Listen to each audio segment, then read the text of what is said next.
Hello दोस्तों, स्वागत है एक बार फिर से आपके अपने यूट्यूब चैनल मैथमेटिक्स क्लासेस में।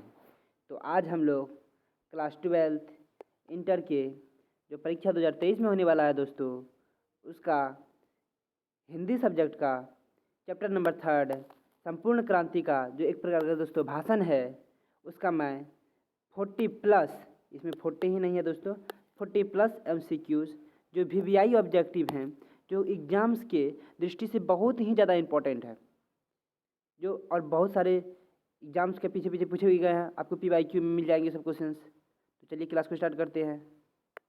देखिए चैप्टर नंबर 3 संपूर्ण क्रांति। आपको बताना है दोस्तों संपूर्ण क्रांति के लेखक कौन है।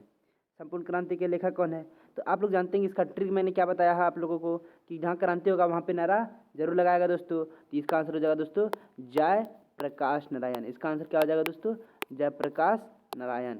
तो आप लोग आई होप वो वाला वीडियो मेरा देखे होंगे दोस्तों कि मैं ट्रिक से पार्ट 1 इसी हिंदी के दोस्तों। आप लोग प्लेलिस्ट सेक्शन में जाइएगा और प्लेलिस्ट में आपको दोस्तों ये एक प्लेलिस्ट मिल जाएगा आपको, जिसमें हिंदी के नाम से होगा क्लास 12 हिंदी के नाम से। नहीं बात दोस्तों, अगले क्लास में मैं आपको अभी ही दोस्तों वो इसमें दिखा दूंगा प्लेलिस्ट का फ़ोटो। आप लोग चैप्टर 3 का जाके देखिए और उसमें बहुत ही सारा कंसेप्ट ट्रिक्स बताया हुआ हूँ, आप कैसे याद कर सकते हैं। जैसे कि क्रांति होगा तो नारा जरूर लगेगा दोस्तों, तो इसको आप लोग जानते हैं। चलिए इसको अभी थोड़ा देर के लिए हम रैप कर लेते हैं दोस्तों। चलिए क्लास को स्टार्ट कर लिए हैं। आपको बताना है दोस्तों कि संपूर्ण क्रांति के लेखक कौन है। आपको इसका याद हो गया होगा। आप लोग यदि इसका ट्रिक्स वाला वीडियो नहीं देखेंगे तो जाकर सबसे पहले ट्रिक्स वाला वीडियो देखिए, क्योंकि आप लोग जानते हैं कि इससे 5 नंबर फिक्स है आपके एग्जाम में। चैप्टर नंबर 3 संपूर्ण क्रांति। चलिए इसका दोस्तों ऑब्जेक्टिव है। पहला नंबर क्वेश्चन क्या कहता है कि दल विहीन लोकतंत्र किसके मूल उद्देश्यों में है। इसका आंसर हो जाएगा दोस्तों बी मार्क्सवाद। इसके आंसर है दोस्तों बी मार्क्सवाद का। तो इसका आंसर हो जाएगा दोस्तों मार्क्सवाद एवं लेनिन या मार्क्सवाद तथा लेनिनवाद के विचार से है। चलिए अगला क्वेश्चन देखते हैं। जयप्रकाश नारायण के बचपन का क्या नाम था। बहुत ही इंपॉर्टेंट क्वेश्चन है कि जयप्रकाश नारायण के बचपन का क्या नाम था। ये क्वेश्चन बहुत बार पूछा भी गया है कि जयप्रकाश नारायण के बचपन का क्या नाम था। तो जयप्रकाश नारायण जी का बचपन का नाम दोस्तों बाउल था। क्या नाम था दोस्तों बाउल। इसका आंसर जाएगा सी। चलिए आगे चलते हैं। किसने कहा था अभी ना जाने कितने मीलों इस देश की जनता को जाना है। अब किसने कहा था कि अभी ना जाने या कितने मील इस देश की जनता को जाना है। तो यह जवाहरलाल नेहरू के द्वारा कहा गया था। इसका सही आंसर हो जाएगा दोस्तों सी। इसका सही आंसर हो जाएगा सी जवाहरलाल नेहरू जी के द्वारा। चलिए आगे चलते हैं। किस अस्पताल में दिनकर जी का निधन हुआ था। बहुत ही ज़्यादा VVI है। आप लोग इस पर VVI लगा लीजिए इस क्वेश्चन में कि किस अस्पताल में दिनकर जी का निधन हुआ था। बहुत ही ज़्यादा VVI है। 3 से 4 बार एग्जाम में पूछा जा चुका है ये क्वेश्चन। तो इसका सही आंसर हो जाएगा दोस्तों डी विलिंगडन नर्सिंग होम। इसका सही आंसर हो जाएगा दोस्तों डी विलिंगडन नर्सिंग होम में इसकी मृत्यु हुई थी। चलिए आगे चलते हैं। जयप्रकाश नारायण को किसका दलाल कहा गया। ये भी क्वेश्चन पूछा गया है। आप लोग नहीं होगा तो उल्टा के देख लीजिएगा प्रीवियस ईयर पेपर को बिहार बोर्ड का, तो आपको ये क्वेश्चन मिल जाएगा कि जयप्रकाश नारायण जी को किसका दलाल कहा गया था। तो इसे अमेरिका का दलाल कहा गया था, क्योंकि ये अमेरिका जाया करते थे और अमेरिका में जब बहुत सारे चीज़ किए हैं। और इसको जब आप किताब को मैं जब लाइन बाय लाइन पढ़ाऊँगा, एक्सप्लेनेशन कराऊँगा दोस्तों, तो आप लोग इसको देख सकते हैं। चलिए आगे इसका आंसर हो जाएगा दोस्तों डी। अभी हम ब्रीफ में ऑब्जेक्टिव कर रहे हैं। चलिए आगे चलते हैं। जयप्रकाश नारायण के स्वास्थ्य पर निगरानी रखने वाले डॉक्टर का क्या नाम था। बहुत ही ज़्यादा VVI। आप लोग इसको याद ही कर लीजिएगा। ये जितने भी ऑब्जेक्टिव मैं करवा रहा हूँ दोस्तों, ये एग्जाम में कहीं ना कहीं फंसेगा और जो पढ़ के जाएगा वो आप देखिएगा हिंदी में बहुत अच्छा स्कोर करके आएगा ऑब्जेक्टिव में। जयप्रकाश नारायण के स्वास्थ्य पर निगरानी रखने वाले डॉक्टर का क्या नाम था। इसका आंसर नाम था दोस्तों डॉक्टर रहमान। तो answer number A doctor Rahman हो जाएगा दोस्तों। चलिए आगे चलते हैं। जयप्रकाश जी को किसका भाषण सुनकर अमेरिका जाने की प्रेरणा मिली थी। तो जयप्रकाश नारायण जी दोस्तों वो अमेरिका नहीं जाना चाहते थे। वो किसका भाषण सुनकर अमेरिका जाने को प्रेरणा मिली। तो इसका आंसर हो जाएगा दोस्तों स्वामी सत्यदेव की। किसका स्वामी सत्यदेव। इसका आंसर हो जाएगा दोस्तों बी स्वामी सत्यदेव जी की। चलिए आगे चलते हैं। फ्री प्रेस के मालिक कौन थे। किसका फ्री प्रेस के मालिक वही थे दोस्तों सदानंद जी। कौन थे दोस्तों। इसका सही आंसर हो जाएगा दोस्तों सी सदानंद जी। इसका सही आंसर हो जाएगा सी सदानंद जी। चलिए आगे चलते हैं। ब्रेन ऑफ बम्बई किसे कहा गया है। आपको बताना है दोस्तों ब्रेन ऑफ बम्बई किसे कहा गया। ये क्वेश्चन इंपॉर्टेंट है, इस बार हो सकता है पूछ भी सकता है कि ब्रेन ऑफ बम्बई किसे कहा गया है। इसका आंसर हो जाएगा दोस्तों जी ए उमाशंकर दीक्षित को। किसको कहा गया दोस्तों? ए उमाशंकर दीक्षित को। इसका आंसर हो जाएगा दोस्तों ए। चलिए आगे चलते हैं। जयप्रकाश नारायण ने आईएएस की परीक्षा कहाँ से पास की थी? आईएससी, सॉरी आईएएस की नहीं दोस्तों, आईएससी। आप लोग जानते हैं अभी जो एग्ज़ाम आप लोग देने वाले हैं, अगर आप साइंस के स्टूडेंट हैं और इंटर के में हैं या क्लास 12th में हैं और ये आप साइंस रखे हुए हैं दोस्तों, वो हो गया आपका आईएससी। यहीं पे मैं थोड़ा सा बता देना दोस्तों, एक होता है आईए, इंटर जो आर्ट्स से कर रहे हैं तो आईए हो जाएंगे, और एक होता है दोस्तों आई कॉम। यहाँ पे थोड़ा मैं बता दिया हूँ, जो इंटर कॉमर्स से कर रहा वो आई कॉम हो गया, जो इंटर आर्ट्स से कर रहा वो आईए हो गया, और जो इंटर साइंस से कर रहा दोस्तों वो आईएससी हो गया। तो अभी आई होप आप लोग आईएससी के स्टूडेंट होंगे। तो जयप्रकाश नारायण जी ने ये आईएससी की परीक्षा कहाँ से पास की थी? तो वो बिहार विद्यापीठ से की थी दोस्तों। इसका आंसर सही हो जाएगा दोस्तों डी, बिहार विद्यापीठ से। चलिए आगे चलते हैं। लेनिन की मृत्यु कब हुई थी? 1924 में। लेनिन की मृत्यु कब हुई थी दोस्तों? 1924 में। इसका आंसर हो जाएगा दोस्तों डी। इसका आंसर हो जाएगा डी, लेनिन की मृत्यु हुई थी दोस्तों 1924 में। चलिए आगे चलते हैं। जयप्रकाश जी मार्क्सवादी कब बने? वो मार्क्सवादी कब बने थे? जब लेनिन की मृत्यु हुई थी उसी में दोस्तों इसने मार्क्सवादी बन गए थे। इसका आंसर होगा दोस्तों डी, 1924 में। कब दोस्तों? 1924 में ये भी मार्क्सवादी बन गए थे। इसका आंसर होगा डी। चलिए आगे चलते हैं। फणीश्वर नाथ रेणु की पुस्तक है, आपको बताना है कि इनमें से कौन सी पुस्तक फणीश्वर नाथ रेणु जी का है। जो आप जानते हैं जो बिहार के अररिया जिला के और रेणु ग्राम के निवासी थे दोस्तों, जहाँ से हम भी हैं दोस्तों, वहीं के हम हैं रेणु जी का। तो चलिए इसका आंसर हो जाएगा दोस्तों डी, मैलांचल। ये बहुत ही फेमस किताब है दोस्तों, मैलांचल। चलिए आगे चलते हैं। 1974 में बिहार प्रदेश के मुख्यमंत्री कौन थे? बहुत ही इंपॉर्टेंट क्वेश्चन है ये, जीके जीएस में भी पूछा जाता है कभी कभी कि 1974 में बिहार प्रदेश के मुख्यमंत्री कौन थे? इसका आंसर होगा बी, अब्दुल गफर। कौन था दोस्तों इसका आंसर? अब्दुल गफर। तो इसका आंसर होगा दोस्तों बी, अब्दुल गफर। चलिए आगे चलते हैं। किसे लोकनायक के नाम से जाना जाता है? तो आप लोग जानते हैं कि जयप्रकाश के पूरा नाम लोकनायक जयप्रकाश नारायण कहा जाता है दोस्तों। इसका आंसर हो जाएगा दोस्तों बी, लोकनायक जयप्रकाश नारायण। चलिए आगे चलते हैं। जयप्रकाश नारायण जी का जन्म कब हुआ था? तो इसका जन्म हुआ था दोस्तों 11 अक्टूबर 1902। कब हुआ था दोस्तों? 11 अक्टूबर 1902। 11 अक्टूबर 1902। जिसको याद नहीं होता दोस्तों वो 4 बार लिखेंगे, याद उसका हो जाएगा जन्मदिन। कब? 11 अक्टूबर 1902। चलिए आगे चलते हैं। जयप्रकाश नारायण की पत्नी का क्या नाम था? इसको आपको इसका कमेंट करना है कि जयप्रकाश नारायण की पत्नी का क्या नाम था? लीलावती, अमरावती, प्रभावती या प्रभा सिंह। तो इसका आंसर होगा दोस्तों सी, प्रभावती। इसका आंसर हो जाएगा दोस्तों सी, प्रभावती, जो बहुत ही इंपॉर्टेंट क्वेश्चन है। इसका आंसर हो जाएगा दोस्तों सी, प्रभावती। चलिए आगे चलते हैं।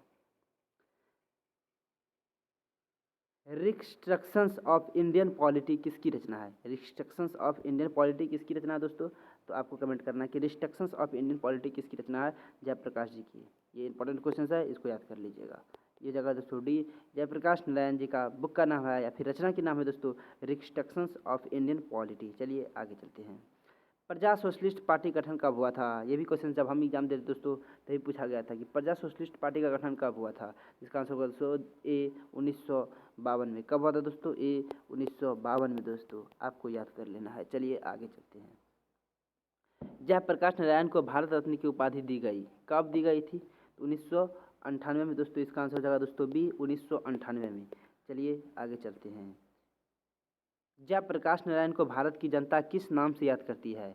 जयप्रकाश नारायण को भारत की जनता किस नाम से याद करती है दोस्तों? आप लोग जानते हैं समाज नहीं, लोकनायक। अभी तो हम तुरंत पढ़ाएं दोस्तों किसका पूरा नाम ही था दोस्तों लोकनायक। इसका आंसर होगा दोस्तों लोकनायक, उसका टाइटल था। और देश नायक, इसका आंसर होगा सी, देश।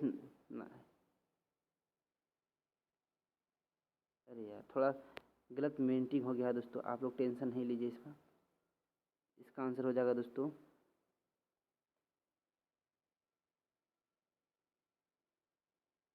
इसका आंसर हो जाएगा दोस्तों लोकनायक। क्योंकि आप लोग नाम जानते हैं कि जयप्रकाश नारायण का पूरा नाम ही दोस्तों लोकनायक जयप्रकाश नारायण है। इसका आंसर हो जाएगा सी, लोकनायक जयप्रकाश नारायण। चलिए आगे चलते हैं। जयप्रकाश नारायण ने संपूर्ण क्रांति वाला ऐतिहासिक भाषण कहाँ पर और कब दिया था? तो आप लोग जानते हैं ये पटना में 5 जून 1974 को दिया था। कब दोस्तों? पटना में। कहाँ दिया था दोस्तों? ये पटना में, अपना पटना में। कहाँ? पटना में। चलिए आगे चलते हैं। जयप्रकाश नारायण का बचपन का क्या नाम था? आप लोग अभी तुरंत पढ़े हैं, इसका बचपन का नाम दोस्तों बाउल था। क्या था नाम? बाउल था। चलिए आगे चलते हैं। जयप्रकाश नारायण ने किस साल छात्र आंदोलन का नेतृत्व किया था? आप लोग जानते हैं कि जयप्रकाश नारायण जो वो थे छात्र आंदोलन का भी नेतृत्व किया था। कौन? जयप्रकाश नारायण जी ने। तो चलिए इसका आंसर हो जाएगा दोस्तों जी सी 1974। कब हुआ था दोस्तों? 1974 में। कब? 1974 में दोस्तों। तो इसका आंसर हो जाएगा सी। चलिए आगे चलते हैं। जयप्रकाश नारायण जी का पिताजी का क्या नाम था? पिताजी का, माताजी का नाम, माताजी का, पिताजी का नाम अभी बताना है आपको। हर्षुदयाल। क्या नाम था दोस्तों इसका पिताजी का नाम?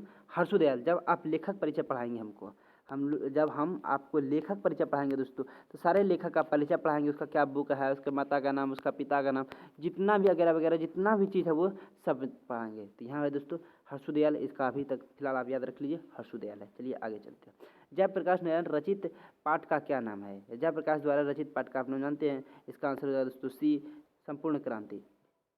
चलिए आगे चलते हैं। संपूर्ण क्रांति क्या है? जैसे आप ऊपर में ही देखिए, ये एक प्रकार का भाषण है दोस्तों। संपूर्ण क्रांति क्या है दोस्तों? ये एक प्रकार का भाषण है। चलिए आगे चलते हैं। उसके बाद संपूर्ण क्रांति किसकी रचना है? संपूर्ण क्रांति किसकी रचना है? अभी आपको ही बताए हैं दोस्तों कि जहाँ क्रांति होगा तो वहाँ नारा लगेगा। तो आंसर हो जाएगा दोस्तों डी। आंसर क्या हो जाएगा? डी। चलिए आगे चलते हैं। संपूर्ण क्रांति पाठ में दिया गया भाषण क्या है? किसका है? सॉरी किसका है दोस्तों? यहाँ देखिए किसका पूछा है। तो संपूर्ण क्रांति पाठ में दिया गया भाषण किसका है? तो क्रांति ये दिया है जयप्रकाश नारायण जी ने। कौन दिया दोस्तों? जयप्रकाश नारायण जी ने। चलिए आगे चलते हैं। जयप्रकाश नारायण जी का जन्म कहाँ हुआ था? तो सिताब दियारा में। कहाँ हुआ था दोस्तों? सिताब दियारा में। इसका सही आंसर होगा दोस्तों सी बी सिताब दियारा। 30 नंबर। चलिए आगे चलते हैं। 1974 में छात्र आंदोलन का नेतृत्व किसने किया था? अभी जस्ट उल्टा सवाल करवाया है कि जयप्रकाश नारायण ने कब किया था? तो आंसर हो जाएगा दोस्तों डी कि 1974 में छात्र आंदोलन का नेतृत्व किसने किया था? तो जयप्रकाश नारायण ने। इसका पूरा नाम क्या था दोस्तों? आपको कमेंट करना है। जननायक कर्पूरी ठाकुर। संपूर्ण क्रांति की शुरुआत कब हुई थी? संपूर्ण क्रांति की शुरुआत कब हुई थी? तो आप लोग जानते हैं कि जब ये किए थे तभी हुआ था। तो इसका आंसर दोस्तों 1974 में हुआ था। चलिए इसका आंसर 1974 ए नंबर। चलिए आगे चलते हैं। जयप्रकाश नारायण को समाज सेवा के लिए किस पुरस्कार से सम्मानित किया गया था? आप लोग जानते हैं मैग्सेसे सम्मान से इसको पुरस्कार सम्मानित किया गया था दोस्तों। इसका आंसर हो जाएगा दोस्तों सी मैग्सेसे पुरस्कार। ये बहुत ही इंपॉर्टेंट क्वेश्चन है, आप लोग इनको इंपॉर्टेंट लगा लीजिए दोस्तों कि जयप्रकाश नारायण को समाज सेवा के लिए किसका पुरस्कार से सम्मानित किया गया था? तो इसका आंसर होगा दोस्तों सी मैग्सेसे पुरस्कार। चलिए आगे चलते हैं। उसके बाद जयप्रकाश नारायण मद्रास में अपने किस मित्र के साथ रुके थे? ये भी इंपॉर्टेंट क्वेश्चन है कि जयप्रकाश नारायण मद्रास में अपने किस मित्र के साथ रुके थे? तो इसका आंसर ईश्वर अय्यर से साथ। ईश्वर अय्यर से। किसका? ईश्वर अय्यर से। इसका आंसर दोस्तों सी ईश्वर अय्यर। चलिए आगे चलते हैं। जयप्रकाश नारायण के अनुसार देश की भविष्य किसके हाथों में है? तो आप लोग जानते हैं कि देश का भविष्य जो है वो बच्चों के हाथों में। तो बच्चा कौन होता है? तो अगली पीढ़ी में आएगा। तो वही उसका दोस्तों आंसर सी बी नई पीढ़ी के हाथों में। चलिए आगे चलते हैं।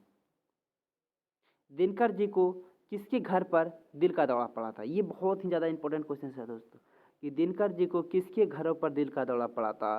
तो इसका आंसर रामनाथ जी गोयनका के। रामनाथ जी गोयनका के। चलिए ये इंपॉर्टेंट क्वेश्चन है, इनको भी आप इंपॉर्टेंट लगा लीजिए दोस्तों। चलिए आगे चलते हैं। संपूर्ण क्रांति का नारा किसने दिया था? आप लोग जानते हैं कि संपूर्ण क्रांति का नारा किसने दिया था? जो लिखा था होगा दोस्तों, इसका आंसर होगा बी जयप्रकाश नारायण। चलिए आगे चलते हैं। जयप्रकाश नारायण ने बिहार विद्यापीठ से कौन सी परीक्षा पास की है? तो अभी जस्ट आपको पढ़ाया है दोस्तों कि आईएससी आंसर हो जाएगा दोस्तों बी। आईएससी से इसने, आईएससी जो है दोस्तों वो इंटर साइंस कहाँ से किए थे दोस्तों? बिहार विद्यापीठ से। कहाँ से? बिहार विद्यापीठ से। चलिए आगे चलते हैं। पुलिस के बड़े उच्चाधिकारी ने किसके मुंह से सुना था कि जयप्रकाश नारायण नहीं होते तो आज बिहार जल गया होता? बहुत ही इंपॉर्टेंट क्वेश्चन है दोस्तों कि बिहार के उच्च अधिकारी ने किसके मुंह से सुना था कि जयप्रकाश नारायण नहीं होते तो आज बिहार जल गया होता? और ये बहुत ही इंपॉर्टेंट क्वेश्चन है। इसका आंसर होगा दोस्तों सी डी दीक्षित जी के मुंह से। किसके मुंह से? दीक्षित जी के मुंह से। चलिए आगे चलते हैं। जयप्रकाश नारायण किस मित्रता को ठोस मानते थे? ये अंडरग्राउंड जमाने की। अंडरग्राउंड जमाने क्या है? जब इसको लाइन बाय लाइन एक्सप्लेनेशन पढ़ेंगे तभी जानेंगे। चलिए आगे चलते हैं। जयप्रकाश नारायण किसको भाई कहते थे? आप जानते हैं कि जयप्रकाश नारायण जवाहरलाल नेहरू जी को भाई कह के पुकारते थे। कौन? जयप्रकाश नारायण आप जवाहरलाल नेहरू जी को भाई कह के पुकारते थे। इसका सही आंसर है दोस्तों बी, जवाहरलाल नेहरू। तो चलिए आज क्वेश्चंस का सीरीज पक्का हुआ दोस्तों, पूरा हुआ। जैसे कि आप जान रहे हैं कि एक एक करके आपके सारा चैप्टर करवाया जा रहा है दोस्तों, तो आप इसी साथ बने रहिए हमारे चैनल में। और आप जानते हैं कि आपकी क्लास 12th, आप जानते हैं दोस्तों कि क्लास 12th हिंदी और सारे सब्जेक्ट आएंगे दोस्तों। अभी हिंदी चल रहा है क्लास 12th, और क्लास टेंथ का जो मैथ्स का ऑब्जेक्टिव एंड सब्जेक्टिव दोनों क्लास चल रहा है। तो आप लोग जाके चैनल के प्लेलिस्ट विजिट कर सकते हैं। आप लोग अगर अभी तक हमारे चैनल को लाइक शेयर सब्सक्राइब नहीं किए तो लाइक शेयर सब्सक्राइब कर दीजिए दोस्तों। तब तक के लिए ओके बाय, मिलते हैं दोस्तों अगली की क्लास में। चलिए, थैंक यू दोस्तों।